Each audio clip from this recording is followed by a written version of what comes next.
not been addressed in discussing this is the question of how one manages this kind of housing. And I think that it's something that I feel very strongly about as an individual, although the PDA has not taken a position one way or the other. But the provision of the kind of housing which the Stewart House has represented is vital, not only to the Pike Place market, but to downtown Seattle, and I would argue to the general city as a whole. For instance, the exterior is covered with this brick tex, the imitation brick that was very popular in the 40s. It looks just like brick. It has insulation value. You never have to paint again. And it covered up a lot of deteriorated siding and that sort of thing. It was very popular, and that covers the building now. What I'm proposing, when that is removed, and everyone does want that removed, I understand, to expose the shiplap siding below.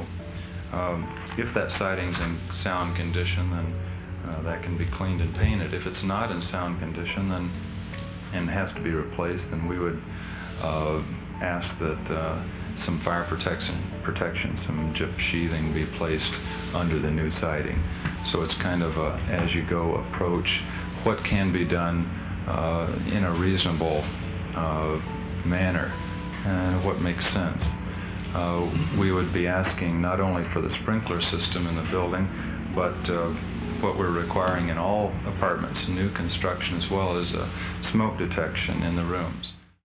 If they have a house where they have a lot of people living in individual locked apartment units, but they just happen to be getting around it because they only have one big central kitchen, and they're breaking the zoning code, this, together with a number of other things that are in a kind of a large list of things that the building department can look at, an intelligent person should be able to come out and determine whether or not the thing is breaking the law.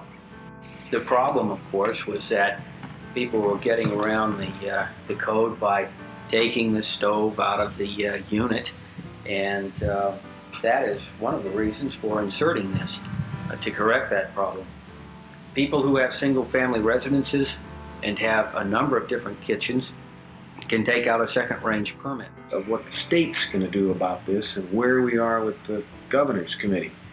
Because I get the impression that we are moving towards a confrontation between the city's philosophy that as long as our plan complies with the general LEA guidelines, the legal requirements and so forth, we, the city, should be able to establish our own priorities.